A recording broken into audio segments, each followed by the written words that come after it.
Yo tout le monde, c'est Titou, on se retrouve pour une toute nouvelle vidéo, un tout nouvel épisode. J'espère que vous allez bien, moi ça va au top, je suis au top, nickel.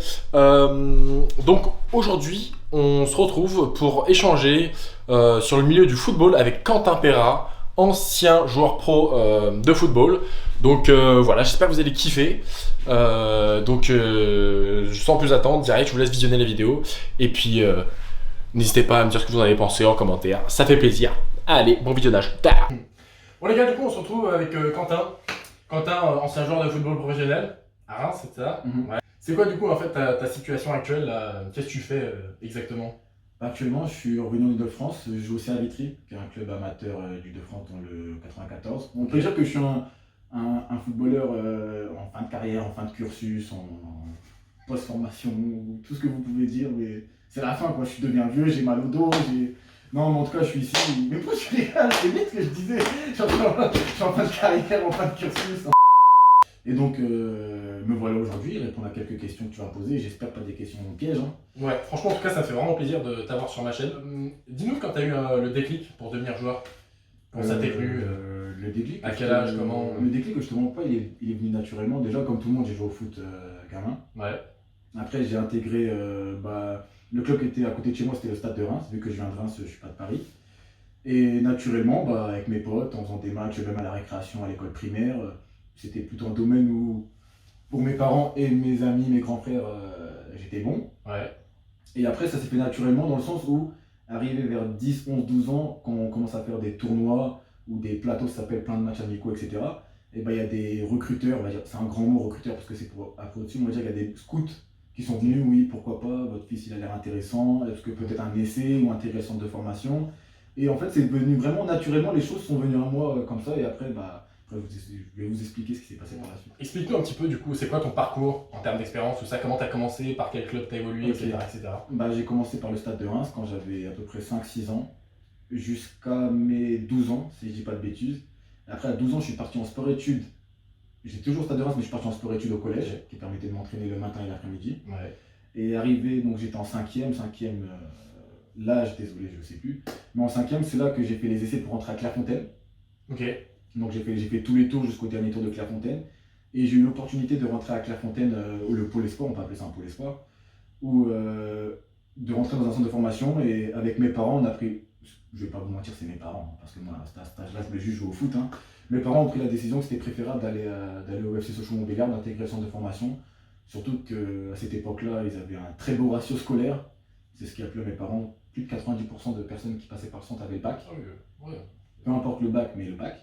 Et donc, dans un petit centre, dans un petit village, la Sochaux-Montbéliard, si vous voulez cliquer sur la carte de France, si vous savez pas c'est où. Et donc, j'étais très bien entouré, très bien encadré. Et avec mes parents, on a pris la décision de partir plutôt là-bas à long terme que d'aller à Clairefontaine sur 3 ans et de devoir après réintégrer un centre si t'es bon, etc. Ça devenait plus compliqué, donc on a pris cette décision dès le départ. Ok, donc du coup, tu y as été, ça s'est bien passé. Écoute, j'arrive là-bas, ça se passe franchement très bien. Moi, j'ai pas eu de souci de partir voir mes parents. J'étais à 4 heures, 4 heures de route. Après, j'ai eu la chance que mes parents venaient me voir quand même au moins une fois par mois. Donc, ça m'a aidé. Et après, tu sais, qu'on arrive dans un centre de formation, surtout à cet âge-là, le fait que même si tu es encadré, il n'y a pas tes parents derrière toi. Ouais. Donc, tu peux faire des petites bêtises qui. Voilà, les coachs vont être un peu plus gentils avec toi, même si parfois ils nous recadraient et nous faisaient des bonnes punitions, comme ramasser les détritus le matin avant le petit-déj. Et dans tous les cas, moi, je me suis bien acclimaté. Et mon équipe, quand j'arrive à 13 ans, on est à peu près entre 20 et 25 nouveaux joueurs. Ok. Donc c'est vraiment une nouvelle génération qui après doit continuer sur les années à venir. Et c'est comme une deuxième famille. Ouais. Ouais, du coup, vous êtes tout ensemble voilà. quasiment. Et sur les 20-25 joueurs, je vois quotidiennement, voilà, c'est un grand monde, mais je vois et je reste en contact avec encore une quinzaine de personnes de ma génération. Ouais. Pourtant, c'était il y a 15 ans presque. Ok. Et du coup, c'est quoi le plus haut niveau où tu as joué genre, c'est quoi après t'as fait quel club après voilà. Après ce centre de formation? Donc, Sochaux, je fais ça de 13 à 19 ans. Après, arrivé à 19 ans, je suis en fin de contrat stagiaire pro. C'est-à-dire c'est l'année où on passe professionnel ou pas. Ok. Ou on peut passer professionnel ailleurs, mais en tout cas, c'est une décision en interne pour suivre le cursus du club. Et je m'entendais pas très bien avec le coach qui était Bazarevic à l'époque, le coach numéro 1 de l'équipe pro. Et donc, j'ai pris la décision 6 mois avant la fin de mon contrat stagiaire pro de partir au Stade de Reims, de revenir où j'avais été entre guillemets préformé. Donc, je signe pro à Sochaux, qui est racheté direct dans la foulée par le Stade de Reims. Et donc, arrivé à mes 19 ans, je signe mon premier contrat pro au Stade de Reims pour une durée de 3 ans et demi. Donc là, je passe le cadre professionnel. On est en Ligue 2. À ce moment-là, on est en Ligue 2. Et en janvier, je me rappelle. Et 5 mois après, on monte en Ligue 1. Donc on fait une montée en Ligue 1. C'était un événement vraiment incroyable qui restera toujours avec moi. Et donc après, on reste en Ligue 1. Donc le plus haut niveau que j'ai touché, ça a été les 2-3 ans d'après. Les 2 ans d'après au Stade de Reims en Ligue 1. C'était le plus haut niveau que j'ai touché en France en tout cas. Et après Reims Après Reims, donc je termine mon contrat. Après Reims, je signe en Angleterre, en T3 à Port Vale. Écoute, nouvelle expérience. J'avais l'anglais scolaire. Donc j'arrive là-bas, je sais me débrouiller, mais sans plus. J'arrive avec 2 joueurs français. Donc à ce moment-là, tu connais, on est entre français, on parle qu'entre français. Et c'est seulement au bout de 3, 4, 5 mois que j'ai commencé un peu à maîtriser l'anglais, à pouvoir aller au cinéma là-bas ou à rencontrer des filles. Salut les Anglaises. À rencontrer des filles. Et c'est comme ça qu'on va dire en un an, j'ai vraiment réussi. Je dis pas que je suis bilingue, mais maintenant tu me mets en Angleterre, je peux. Peu importe le sujet, je peux me débrouiller. Ça va, tu te débrouilles. Donc voilà, donc je fais 1 an là-bas. Après, je résilie mon contrat là-bas parce que voilà, le foot, des joueurs qui viennent, le coach qui part, plein d'aléas dans le foot. Donc ensuite, je me retrouve sans club pendant à peu près 1 an. Donc période délicate. Je pensais retrouver facilement, mais pas du tout. Je discute avec des agents qui promettent des choses ou des clubs qui t'appellent, mais à la fin, il n'y a rien, il n'y a aucun contrat sur la table, aucune offre réelle. Donc je me retrouve sans club. Et je veux m'entraîner à côté de chez moi, je m'entretiens, tout ça. Et après, à ce moment-là, je signe en Italie, à Vicenza, pendant 6 mois. On avait une grosse équipe, franchement, je te mens pas. Il y avait Djibril Cissé qui était venu, tout le monde connaît Djibril Cissé. Il y avait d'autres joueurs de Ligue 1 et de Ligue 2 françaises, en tout cas, que je connais, qui étaient présents. Donc vraiment, gros projet. Et le club, en fait, fait un dépôt de bilan. Donc dépôt de bilan, donc on n'est pas payé, on n'est pas enregistré dans un championnat. Donc on se retrouve, en gros, c'est comme si j'étais parti 4, 5, 6 mois à m'entraîner, mais pas de compétition, pas de salaire. Très belle expérience parce que l'Italie, j'ai vraiment adoré. Mais en gros, l'expérience en Italie, en tout cas, je dirais qu'elle a été plutôt négative vis-à-vis de mes autres expériences. Donc au bout de 6 mois, je reviens en France. Pendant 4 mois, je me retrouve sans club parce que c'est la période, il n'y a pas de transfert, il n'y a pas de mercato. Et juste après ça, je signe en Andorre 1 mois. Destination Andorre, cliquez sur internet, c'est là-bas. Andorre. C'est là-bas. Tout petit pays, je vais là-bas pendant 1 mois. Parce qu'en fait, c'est un championnat qui, c'est comme partout, sur 1 an, mais pendant 1 mois, ils recrutent plein de joueurs pour faire l'Europa League. Et plus ils passent de tours, plus il y a d'argent qui rentre dans le club, donc plus ils recrutent de joueurs pour le reste de la saison. Donc je vais là-bas 1 mois pour faire un match d'Europa League. On tombe tirage au sort contre une équipe de Gibraltar. En bas aussi, vous savez pas c'est où Gibraltar. Et non mais là je fais de la géographie aujourd'hui en même temps. Rez-de-chaussée, il y a rez-de-chaussée. Et donc je vais un contrat d'1 mois là-bas, ça se passe super bien, on fait match à gâteau, malheureusement on passe pas le tour. On gagne le match aller, on perd le match retour. On perd bien en plus le match retour, si je te dis pas de bêtises, 4-0. On s'est allumé. Mais bon, moi j'ai connu Gibraltar, je pense que dans ma vie j'aurais jamais été là-bas sinon. Et grâce à ces 2 matchs-là, je me retrouve avec une offre du Luxembourg. Donc autre pays encore avec une offre du Luxembourg, et après là j'enchaîne pour 2 ans. J'enchaîne pour 2 ans dans le championnat au Luxembourg, toujours à Differdange. Donc j'enchaîne un contrat de 2 ans là-bas qui se passe plutôt bien. Point positif, sportivement ça se passe bien. Je me retrouve dans un club avec des valeurs parce que je te mens pas qu'avec. Quand on m'écoute, j'ai eu beaucoup de mauvaises expériences malgré tout. Le dépôt de bilan, rupture de contrat en Angleterre, départ à Reims qui était ma ville où j'avais tous mes proches. Et je me retrouve au Luxembourg avec un football et surtout des gens, on va dire, un peu dans le monde pro, mais un peu aussi dans la valeur humaine. Où, tu vois ce que je veux dire, on arrivait dans le vestiaire, il y avait des gens qui travaillaient à côté du foot. Donc je retrouve cette mentalité où vraiment on rigole de tout, j'ai plus la pression, ce qui compte c'est de me faire plaisir. Et franchement ça fonctionne bien parce que sportivement, c'est intéressant et sportivement ça se passe plutôt bien. On se qualifie pour l'Europa League, donc 2e année d'affilée où je veux faire l'Europe. Malheureusement Covid. Donc là il y a eu beaucoup de... Covid, c'est le premier confinement. Donc le championnat s'arrête, si je dis pas de bêtises, premier confinement en mars. Si je dis pas de bêtises, mi-mars. Donc tous les championnats sont arrêtés, c'est ça. Et donc de mi-mars, ça me coupe, moi sur ma lancée, en plus j'avais enchaîné des belles prestations, ça me coupe jusqu'à la reprise en juin, juillet. Donc après on reprend en juin ou juillet, mais c'est test Covid, pas de supporters, tous les 3 jours test antigénique dans le nez, etc. On se retrouve à faire l'Europa League en Bosnie, on joue Mostar, donc tu vois ça fait quand même quelques pays. Donc on se retrouve là-bas, on se fait tuer 3-0. on passe pas le tour, on se fait vraiment tuer. Donc dégoûté, mais belle expérience. Franchement, j'étais parti là-bas, j'étais jamais parti en Bosnie. Et franchement, c'était cool. Et deuxième année au Luxembourg, ça se passe plutôt bien. Malheureusement, on se qualifie pas pour l'Europa League. Mais belle année, que ce soit sportive ou autre. J'ai vraiment fait une belle bande de potes qui dépasse le plan sportif.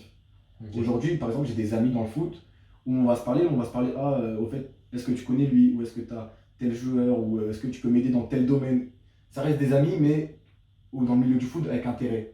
Ouais. Alors que là-bas, j'ai vraiment des potes où chacun a sa vie, chacun ses enfants, chacun son métier. On va vraiment se parler en mode comment tu vas, frérot. Ouais. On avait vraiment une proximité, j'ai kiffé, c'est pour ça que je te dis de toutes mes années au Luxembourg, j'ai vraiment kiffé ce côté-là, tu vois. Ouais, Et ça, après, c'est toujours plus cool, forcément, des vrais potes comme ça. et donc après, je me retrouve à 29 ans, prolongation de contrat au Luxembourg, enfin, offre de prolongation de contrat au Luxembourg. Et franchement, je te mens pas que le foot, avec toutes les expériences que j'ai eues, je commençais à en avoir marre. Ouais. Un peu. Et surtout d'être plus loin de chez moi, tu sais, quand par exemple il y a eu les confinements, où T'es tout seul chez j'étais toi, tout seul dans un c'est village, cher, loin de ma famille. Mon grand frère a eu son premier enfant, mon petit frère attendait son enfant, j'étais en train de tout louper. Et je pouvais pas me déplacer parce qu'il fallait le truc de kilométrage, que si nanana, bah voilà, pendant le Covid. Et je me disais, ouais, je suis en train de tout louper. Certes, au Luxembourg, j'étais bien, je gagnais bien ma vie et tout, mais je disais, est-ce que ça vaut ce que je suis en train de perdre, quoi. Ouais, Donc, je vois ce que tu veux dire. Donc à ce moment-là, et ça faisait déjà un an ou deux que je commençais déjà à penser à une reconversion, que ce soit dans l'agent, dans le management, etc. Et je me suis dit, écoute, au lieu de prolonger au Luxembourg peut-être 2 ans, et donc d'arriver dans 2 ans à 31 ans, de me dire, j'ai pas de diplôme, j'ai pas de formation, qu'est-ce que je fais, comment ça se passe, j'ai préféré arrêter maintenant le foot et rejoindre le projet du CA Vitry, parce que j'ai mon ami Cédric Bakombo qui m'a signé à l'OM il y a 2 semaines, 2-3 semaines. Ouais. Ah, c'est son club? Non, en fait, c'est le club de sa ville. Et Ok. lui, il parraine le club, il aide le club à se Ouais, construire, ouais. etc. Le club qui est très bien géré déjà, qui était très bien géré avant lui, mais grâce à lui, qui prend de l'ampleur dans le monde amateur avec, on l'espère, beaucoup plus. Et je me suis dit, écoute, je vais revenir ici en Ile-de-France, là où j'ai beaucoup de mes contacts et là où il y a beaucoup de personnes que j'ai rencontrées. Et je vais commencer une formation que je dois commencer cet été normalement, la formation du GOS qui dure sur 2 ans. Et entre guillemets, Cédric va m'accompagner avec le club, va m'accompagner avec cette formation. Et en même temps, j'aide son club à grandir. Ouais. Je suis à côté de ma famille, donc j'ai retrouvé un peu Un style de vie, un style de vie, voilà, un style de vie que j'aime bien. ça, Tu vois. ouais. Et moi qui aime bien, entre guillemets, oui, j'aime bien sortir un peu, voilà, je suis un bon vivant. À Paris, je suis pas déçu. Un passionné, quoi. Un passionné, j'aime bien la vie, j'aime bien la vie. Ouais. Et donc tout ça fait que pour la conclusion de tout ce que tu m'as dit, que j'ai préféré arrêter tôt, certes. Alors je pense que j'avais encore quelques belles années, entre guillemets, à mon niveau, bien sûr, en restant humble. Mais j'ai préféré arrêter, reculer un peu en termes sportifs, mais d'avoir plus d'opportunités dans la vie professionnelle pour plus tard. Donc c'était mon choix que j'ai fait à ma présent. Et je le regrette, là ça fait 6 mois, je le regrette pas du tout. Magnifique. Bon bah c'est fini, merci à tous, pas du tout, on rigole bien évidemment, ça poursuit tout de suite. Là faut que je prenne un peu d'eau, Ouais, j'ai parlé hein. Laissez-le boire un petit peu, qu'il se remette de ses émotions. Et puis let's go pour la partie programme. Donc du coup, est-ce que tu peux nous faire tu peux nous dire un petit exemple de programme, de planning que tu avais quand tu étais joueur pro, quoi. Écoute, je vais sortir le planning qu'on avait à Reims. Ok. On était en Ligue 1, donc c'est plus facile pour les gens d'avoir une image quand on était en Ligue 1. Ouais. Alors le lundi, souvent le lundi soir, on avait entraînement le lundi soir. Le lundi soir, c'était soit séance physique pour les joueurs qui n'avaient pas joué du week-end, ou soit séance allégée pour les joueurs qui avaient joué le week-end, contrôle, passe, un peu de kiné, etc. Donc le lundi, c'était une séance adaptée. On s'entraînait le mardi matin. Donc bien sûr, on venait toujours 1 heure avant, on avait rendez-vous 1 heure avant dans le vestiaire pour big group, musculation, étirement, si t'as besoin du kiné, de l'ostéo, je passais, voilà, c'était vraiment ça. De 10h à midi, on avait entraînement. Donc mardi, mercredi, jeudi, c'était le matin. Ouais. On avait entraînement adapté. Mardi, mercredi, c'était plutôt du cardio, des matchs. Jeudi, c'était plutôt petite intensité, vitesse, frappe devant le but. C'était, voilà, la semaine, en fait, t'es dans la performance. C'est plus comme dans la formation, tu fais tout pour progresser dans le monde pro, tu fais tout pour être à 100% le jour J. Donc t'es plus dans la progression. Ouais. Tu vois ce que je veux dire? Ouais, je vois. Et donc on faisait ça.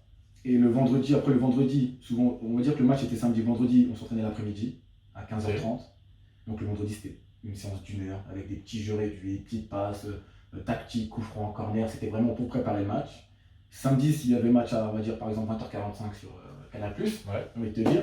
Petit entraînement de 45 minutes le samedi matin en mode décrassage. Ok. Vraiment petit jeu tactique, vraiment tout bête. Hein. Histoire de mettre dans le bain un petit peu. Ouais, après, on allait à l'hôtel. On mangeait avec le groupe, on allait à l'hôtel juste à côté du stade. Petite sieste, collation à 16h. Et Un après, peu de. voilà. Un peu de trucs. Ouais, un peu de Histoire jeu de, vidéo, voilà, mais ouais, voilà, ouais. un peu de trucs comme ça. Et après, match à 20h45. Et le dimanche, repos.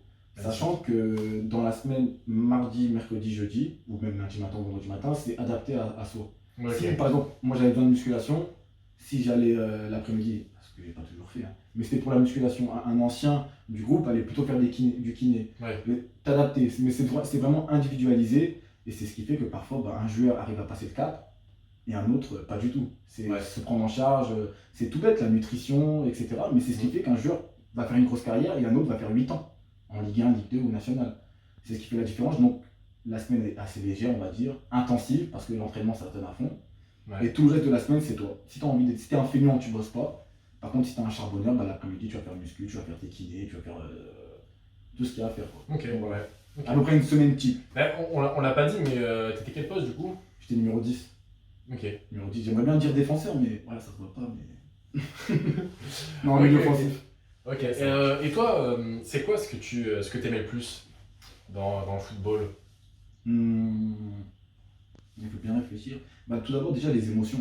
Ah, je te mens pas, je kiffe. Et moi, je suis quelqu'un de taquin, que ce soit dans le foot ou dans la vraie vie. Je kiffe faire un beau geste, taquiner, chambrer. Ouais. J'adore ça. Ou par exemple, je te dis une bêtise, on va faire un petit jeu réduit. Je vais perdre 2 ou 3-0. Il y a un mec qui va me dire oh, on vous tape. Je vais avoir le seum de fou. Je vais me dire non, là, faut charbonner. Comme ça, si on le tape, moi, je veux vraiment chambrer jusqu'à il va dormir. Je te promets, je le lâche pas. Et j'ai vraiment kiffé ces émotions. Après, il y a vraiment beaucoup d'émotions positives, beaucoup d'émotions négatives. Ouais. Si tu veux en parler maintenant ou après, tu me dis. Hein. Bah, ça vient. Ouais, bah, de toute façon, ça vient juste après. T'as fini avec les points. Ouais, moi, l'adrénaline, les émotions, c'est incroyable. Ok, cool, nickel. Et bah, du coup, le côté un peu négatif, donc les difficultés du métier, quoi. Les points un peu chiants, un peu. Les difficultés, je te dirais. Je vais essayer d'être global, tu vois. Je vais essayer de parler de tout un peu, tu vois. Comme ça les gens ils pourront peut-être comprendre. Ouais. Tout d'abord, déjà la pression, bien sûr qu'il y a de la pression. Bien sûr que c'est un jeu, mais tu as la pression du résultat. Donc, tu as la pression de la concurrence. Tu as la pression familiale malgré tout. Des coachs aussi. Parce que de l'équipe, voilà. Et quand je dis pression familiale, c'est que malgré tout, on a beau dire ce qu'on veut. Tu joues dans le foot, tu gagnes bien ta vie, toute ta famille compte sur toi, tous tes amis comptent sur toi, parce que tu es peut-être la personne qui va faire que ta famille, tu vas aider ta famille, on va dire, tu vois ce que je veux dire, sans aller plus loin, tu vas vraiment aider ta famille, tes amis à s'en sortir, à aller mieux dans leur vie. Donc malgré tout, tu as une pression psychologique qui est présente, tu vois. Et par exemple, moi j'étais un joueur où si sur le terrain ça se passait mal, dans la vie de tous les jours ça se passait mal, que ce soit avec ma famille ou avec ma relation en couple, etc. Parce qu'à l'époque, par exemple, j'étais en couple. C'est quelque chose où le foot avait beaucoup d'influence sur ma vie quotidienne.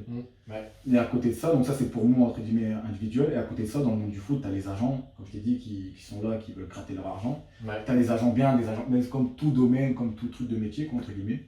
J'aime pas dire truc, il faut. Ouais, n'importe quel milieu. Ouais, n'importe quel milieu. Et les agents sont. Voilà, tu as beaucoup de personnes par intérêt, que ce soit agents, soit amis, faux amis. Par exemple, une petite anecdote, quand j'étais à Reims en Ligue 1, je pouvais recevoir 30-40 messages de potes, ça fait quoi, nanana et tout. Quand j'ai eu ma période sans club, je recevais 6 messages. Ouais. Donc, et ça, bien sûr qu'on est tous préparés à ça, tout le monde le dit oui, quand tu réussis, tu as plein d'amis, quand tu es moins bien, tu n'as pas d'amis, mais ça fait toujours mal, je te mens pas. Et j'avais des amis, même dans le foot, avec qui j'étais dans le vestiaire, on se parlait tous les jours, on rigolait, on sortait, on allait au resto. Quand j'ai pas eu de club et que je leur envoyais un message, est-ce que tu peux m'aider, est-ce que tu connais pas un agent ou un club qui cherche? Pas de réponse, vu à 19h12. Ouais. Pas de réponse. Donc c'est tout ça qui fait que c'est cru, mais c'est réel, tu vois. Et les agents qui t'appellent, écoute, j'ai tel club pour toi. Ah ok, est-ce que t'es prêt, nanana. Le lendemain, tu rappelles, plus de réponse. Ou moi, par exemple, une anecdote que je vais raconter. Je suis à Reims en Ligue 1, donc je joue pas. J'essaie d'être prêté. Prêté, c'est qu'on te loue, entre guillemets, à un club. Et il y a un agent qui m'appelle, qui me dit, écoute, il y a Ajaccio qui est chaud, qui aimerait te voir sur sur une semaine en essai, pour que tu viennes et tout. Je dis, ah ouais, cool, Ajaccio, Ligue 2 et tout. Je vois, c'est pas mal, en plus la Corse. J'en parle déjà avec ma famille, écoute, peut-être que c'est envisageable que j'aille là-bas, nanana et tout. L'agent me dit, écoute, prends ton billet d'avion, rendez-vous lundi matin là-bas, ils entraînent après, nanana. T'inquiète, je te rembourserai, si tu viens signer, on s'arrangerait avec le club, j'aurai ma commission, nanana. Donc je fais ça, je préviens ma copine, écoute, peut-être que je vais aller là-bas et tout. Donc je prends l'avion, je fais mes affaires, je vais voir le président de Reims pour lui dire, écoute, je pars une semaine. Lui, bien sûr, vu que je veux pas, il voulait me prêter, il est ok. Et je me retrouve là-bas, j'arrive à l'aéroport, Bonaparte, je crois, à Ajaccio, si je te dis pas de bêtises. Si je te dis pas de bêtises. Hein. Ouais. Et j'arrive là-bas à 10h du matin, j'atterris et tout, personne pour m'accueillir. J'appelle l'agent, il me répond pas. J'attends jusqu'à 16h, de 10h à 16h.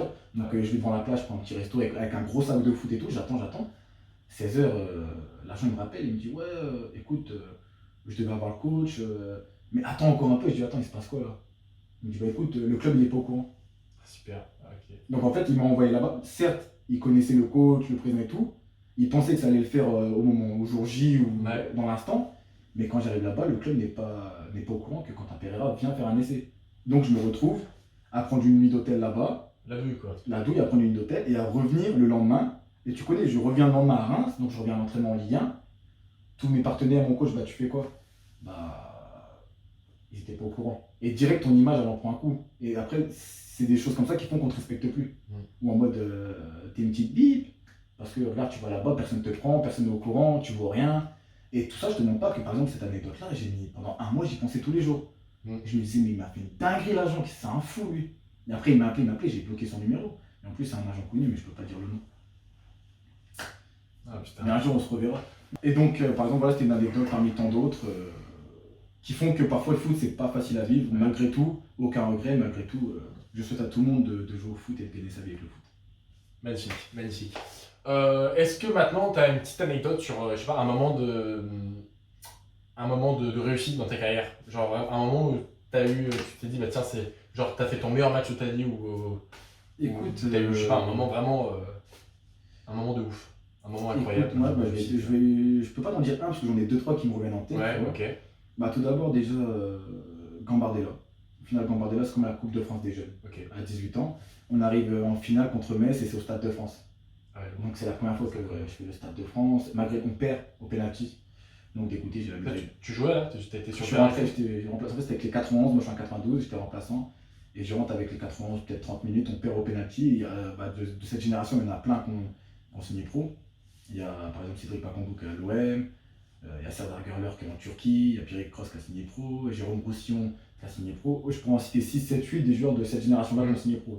Et souvent, quand tu fais une finale de Gambardella, ça amène plein de contrats pro par la suite. Donc, ça, c'est mon moment jeune. Le stade était rempli? Non, mais juste après, il y avait la finale de Coupe de France qui était Monaco PSG, moi je sais plus. C'était Monaco quelque chose. Mais ça devait faire quelque chose de fou. Et nous, en fait, la personne, et arrive à la fin de notre match, c'est 1 heure avant la finale, il y avait peut-être 20-30 000 spectateurs. Donc ça commence à se remplir pour la finale. T'as quand même une émotion de dingue. Et c'est comme la consécration, vu que, entre guillemets, toute ta formation, tu l'as fait pour ces moments-là, et tu arrives à la fin de ta formation, et tu arrives à la finale de Gambardella, c'est un truc de ouf. Donc pour la formation, je te dirais ça. Après, dans le monde pro, je te dirais la montée en Ligue 1, avec le Stade de Reims, parce que je suis dans ma ville. Et un match spécial, je te dirais 3. 3, je rentre 10 minutes. Donc Stade de Reims 3. Si on gagne, on passe deuxième, on est sur une montée, à peu près. Et stade plein, 22 ou 23 000, toute ma famille présente. Mon grand-père, ma grand-mère, mes parents, mes frères et sœurs. Je rentre 10 minutes, 0-0. Et je me retrouve dans l'action où c'est moi qui fais le décalage, centre, et Cédric Fauré fait retourner. On gagne 1-0, c'est un des plus beaux buts qui a été nommé un des plus beaux buts pour le Stade de Reims, etc. Et à ce moment-là, envahissement du terrain, tout ça. Magnifique. Incroyable, fou. Donc même pour 10 minutes, j'ai pas joué beaucoup, j'ai pas fait un truc de fou, j'ai pas marqué et tout, mais émotion de fou malade, je me dis ah ouais j'ai fait le bon choix. Je suis là, j'ai 19 ans, je monte en Ligue 1, j'ai déjà un truc dans mon CV, donc nickel. Et après, autre expérience, c'est quand je vais en Angleterre, les matchs amicaux, c'était un truc de fou, on a joué Benfica, on a joué Manchester, on a joué Sheffield, Wolverhampton, je me disais ah ouais, non c'est vraiment du sérieux, tu vois. Pourtant on était qu'en Détroit, mais on jouait ces grosses équipes devant 10, 12, 15 000 personnes. Pré-saison. Alors que tu joues, quand j'étais avec Reims en Ligue 1, sans être méchant, match de pré-saison, que ce soit une Ligue 1, une Ligue 2 ou autre, ouais, peut-être 3 000, 4 000, 5 000. Nous, il y avait déjà eu 10, 15 000 pour ces matchs-là. Ouais, c'est ouf. En Angleterre, les supporters, ils sont. Ouais, ils sont durs. C'est passionné, mais ils sont durs. Ils sont durs, ouais. Nous, on gagnait, ils disaient, ouais, vous êtes les meilleurs, entre guillemets, je fais la traduction française, vous êtes les meilleurs, et quand on perdait, c'était bande de bip. Mais c'est des fans qui sont vraiment derrière vous, qui vous poussent, et du coup, quand vous perdez, forcément, ils sont encore plus vénères que. Incroyable, vraiment incroyable. J'ai vraiment kiffé l'Angleterre. Maintenant, je vais te poser une petite question un petit peu, pas complexe, mais bon, tu vas devoir réfléchir. Tu dois me citer 3 mots pour décrire un bon salarié, vraiment un salarié en toute généralité, donc vraiment n'importe quel. Ouais, non, pas forcément, justement, dans n'importe quel milieu. Et après, 3 autres mots pour décrire un bon joueur de foot. Que ça soit pas techniquement, humainement, ou tu vois, c'est vraiment 3 mots. Bah écoute, déjà 3 mots pour tu dis dans le monde du travail, je te dirais les valeurs que j'aime bien. Ouais. 3 mots. Travailleur, fidèle, loyal. Franchement, c'est quelque chose que vraiment ça j'y tiens. Travailleur, fidèle, loyal et égal à lui-même. Et je déteste les gens qui sont pas eux-mêmes, tu vois. Je sais pas comment dire. Qui se donnent une autre Qui personnalité donnent une pour. autre personnalité ou qui changent d'image selon la personne. Ouais. Si t'es quelqu'un de drôle, reste drôle. Ouais, Si t'es quelqu'un de sérieux qui n'aime pas trop faire la fête, qui préfère bosser, ne fais pas trop la fête, bosse, t'as pas besoin de plaire à quelqu'un. C'est comme en plus tout à l'heure j'ai vu un. Tu vois les petits trucs sur un- Non mais franchement, c'était des très belles phrases, ça. Très belle phrase. Parce que, non mais franchement, honnêtement, il y en a plein qui regardent ça, peut-être qu'ils sont concernés, peut-être que tu vois. Ouais, peut-être. Et ça, c'est vraiment. Mais tu vois, c'est comme tout à l'heure, j'ai vu, tu vois, sur Instagram, il y a les petites pages de succès, succès plein de trucs et tout. Et je regardais la vidéo tout à l'heure, et l'actrice, elle dit écoutez, vous pouvez pas être le personnage principal des histoires de tout le monde. Vous devez être le personnage principal de votre propre histoire. Et c'est ce que je suis en train de dire par rapport à tout ce que je suis en train de dire, tu vois. Et donc après, au niveau du foot, franchement, au niveau du foot, je te mens pas, je te dirais travailleur, malgré tout intelligent. Et je parle pas d'intelligence de quelqu'un qui va te mettre le théorème de Pythagore ou je sais pas quoi, tu vois. C'est intelligent dans le sens où Tactiquement. une globalité en fait, c'est déjà sur le terrain. Et après intelligent dans le sens où faut rester avec les bonnes personnes. Dans le vestiaire, faut pas s'asseoir avec n'importe qui. Tu vois, c'est mieux de traîner dans le vestiaire avec les personnes qui sont proches du coach, sans être un bip, tu vois ce que je veux dire, un lécheur de bottes, etc. Mais il y a des personnes qui vont te tirer vers le haut dans le monde du sport, dans ton vestiaire, et c'est mieux de traîner avec eux, d'apprendre sur eux, que de traîner avec des personnes qui veulent pas travailler, qui font que critiquer, Ça, ces personnes-là, c'est des personnes néfastes. Moi, par exemple, j'ai fait cette erreur. Je suis un quelqu'un qui rigole, et je pense que parfois, j'ai pas fréquenté les bonnes personnes, ou les personnes qui m'ont dit... Après, t'étais naturel, tu peux pas vraiment t'en vouloir. T'étais naturel. Et donc je te dirais voilà, donc je t'ai dit travailleur, intelligent pour la globalité des choses vraiment. Et dans le foot en troisième, et malgré tout je te dirais un peu de chance. Ouais. Et donc toi, comment, de ton côté, comment tu vois l'avenir de ce métier, du foot globalement? Je pense que le football va devenir il est déjà devenu business. C'est déjà devenu un monde de business. Ça se dit un monde de business? Ouais. Et je pense que ça va s'amplifier. Tout à l'heure par exemple j'étais avec un agent, on est parti regarder un match de foot, et on en parlait, on disait que Mbappé, pour tout ce qu'il apporte de positif, il apporte aussi du négatif dans l'effet Mbappé. Maintenant tu vas aller voir un petit de 12, 13, 14 ans qui a déjà du potentiel, autour de lui tu vas voir ses parents, tu vas voir son grand frère, ou le grand de sa zone entre guillemets, qui va te dire lui, s'il vient signer avec toi, ou s'il va dans tel centre de formation, je veux tant la prime de signature, je veux un boulot pour la famille, je veux une maison. En fait, quand il est fait Mbappé, c'est que tout le monde pense qu'un petit de 13, 14, 15 ans, il peut déjà être vendu 2 ans après 10 millions d'euros ou gagner 80 000 euros net par mois. Ce qui est, entre guillemets, certes, je pense que les jeunes d'aujourd'hui sont plus forts que nous à notre époque. Ils sont mieux formés, ils sont plus aptes. Ouais, forcément, il y a plus de technologie aussi. Voilà, ils sont plus aptes à rentrer dans le monde professionnel. Mais je pense qu'on rentre dans un football où ceux qui sont autour, je te parle des agents, des formateurs, des coachs, des présidents qui font bien sûr qu'ils veulent faire rentrer de l'argent dans le club, tu vois. Je pense qu'on va rentrer dans un football où ça va devenir, on va être contre la course, je sais pas comment t'expliquer, ou un petit qui a du potentiel à 15, 16, 17 ans, on va essayer de le mettre en pro directement à 17, 18 ans pour qu'il fasse 4, 5 matchs. Si par chance il met un but, on le vend 8 millions en Italie. Tu vois ce que je veux dire? Ouais, je vois. Donc, et entre guillemets, ce qui fait que, bon, ce qui est bien, il y a de plus en plus de jeunes qui sortent. La France, au niveau du football, là, je te montre pas que c'est énorme. On a un vivier, c'est incroyable. Mais j'ai l'impression que ça devient vraiment du business et au détriment du sportif. Même si les performances pour les jeunes et pour les formateurs, pour tout ce qui est autour, sont excellentes en France, on devient vraiment dans un monde business. Comme je t'ai dit, un petit de 15, 16, 17 ans qui a déjà du potentiel, qui est bon, qui a de l'avenir, autour de lui, les gens vont voir des chiffres. Au-dessus de sa tête, il y aura marqué 1 million, 2 millions, prime de signature, commission, et nanana, et nanana. Et ça devient, je pense que c'est de pire en pire. Et c'est pas encore fini. C'est pour ça que je disais l'effet Mbappé. Ouais. Mbappé qui a réussi très jeune, qui a apporté beaucoup d'argent, qui a eu des gros contrats. On peut encore le voir avec sa future négociation de PSG au Real Madrid. C'est incroyable. Tu vois ce que je veux dire? Tout ça fait que tout le monde va être le futur Mbappé. Ouais. Mais Mbappé, t'en as que un tous les je sais pas combien de temps. 10, 20, 30. Après, ça reste que mon point de vue. Certains n'auront pas mon point de vue, mais voilà. Un football business. Ok, ça marche. Et tiens d'ailleurs, dans le milieu du foot, est-ce qu'il y a des actions comme ça, que ce soit sur le côté green, un peu environnemental, tout ça, ou éco-responsable, ou alors des actions même. Caritatives. Exactement. Écoute, je vais te citer deux, trois choses que j'ai faites avec des groupes que j'ai eus. par exemple en Angleterre,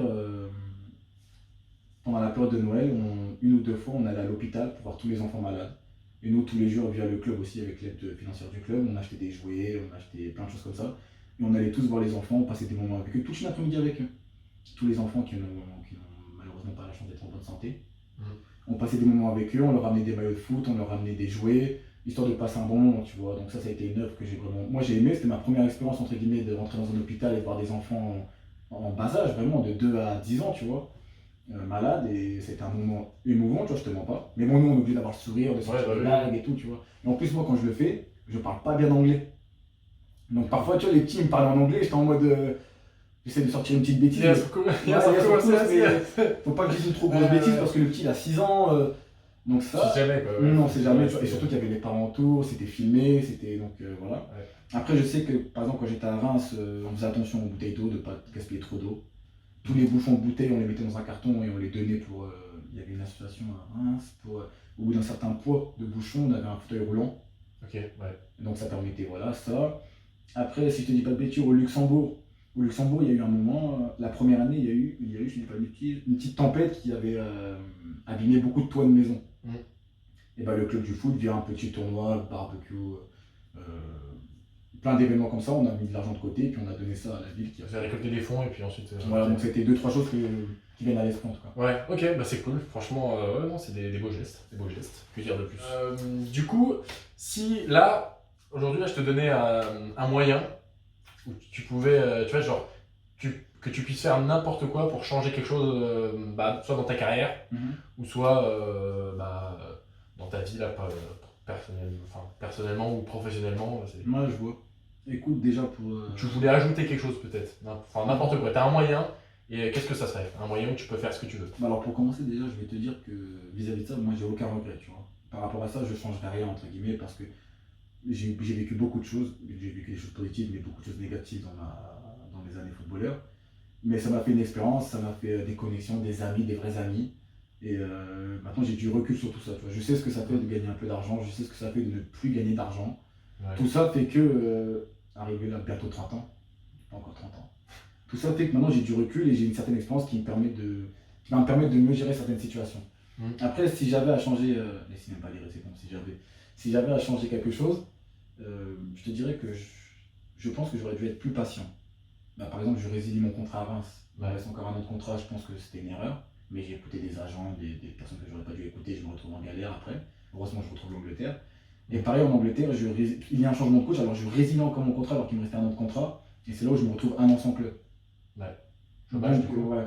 Et ça fait que si j'avais des choses, si j'avais dû modifier des choses durant ces années, c'est comme je dis, plus patient.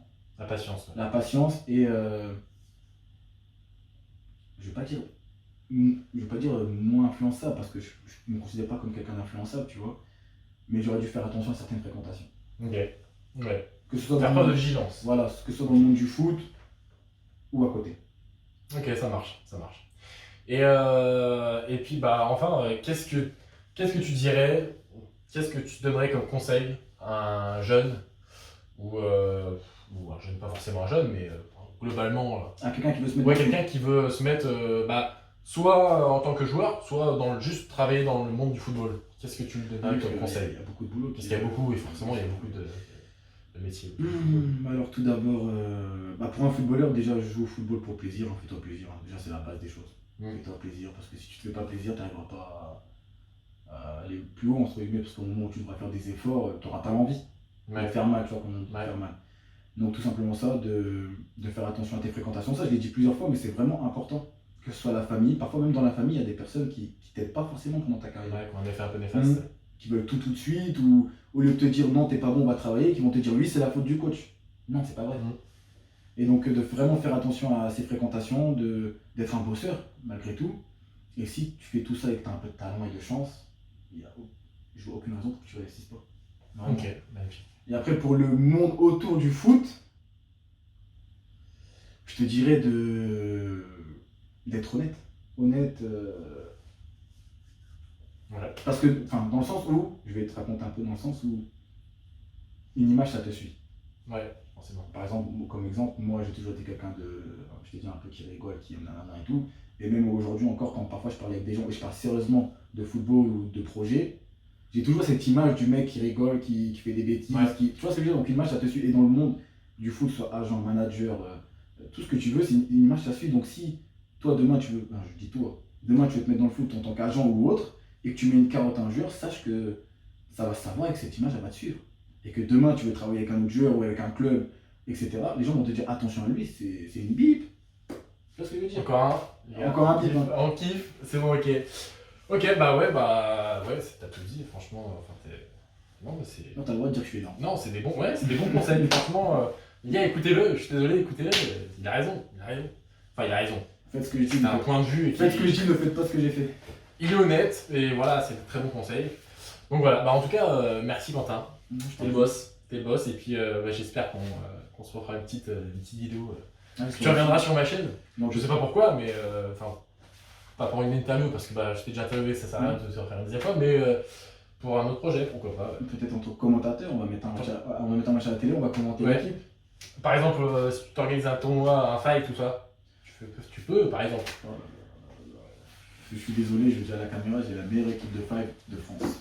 Ouais, les gars, on en parle pas assez, mais le Coco, là, il fait des petits matchs contre l'équipe de Maes, la crime, tout ça, il est... Non, Allez, j'ai c'est la parti. Je fais une recherche, une annonce. Une annonce. J'ai la meilleure équipe de five de France. Ok. De Si vous voulez jouer contre moi, mettez un petit commentaire. Mais non, mais si vous êtes des toute façon, il y aura son Insta, ok, les gars, dans le lien. Ah, il veut me mettre dans la sauce. Ah, il veut me Mais mettre non, dans il y la aura sauce. son Insta, mais il y aura son... Comme ça, vous pouvez lui, on lui Bon, en tout cas, si, si vous avez une bonne équipe, moi je le prends avec moi, le petit, hein, mon petit, et on je sais vous tape. pas jouer du tout, mais c'est pas grave, je relève le défi. Un sportif relève le défi quoi qu'il arrive. Exactement, on Un a joueur. personne. Ah voilà, bah nickel, hein. C'est une fin de tournage. Un peu vers. Et donc voilà les amis, c'est déjà la fin de cette vidéo. J'espère que ça vous aura plu. N'hésitez pas à me dire en commentaire. Et puis de toute façon, on se retrouve pour un tout nouvel épisode très prochainement. Et puis voilà, je vous kiffe, vous êtes les boss. À plus.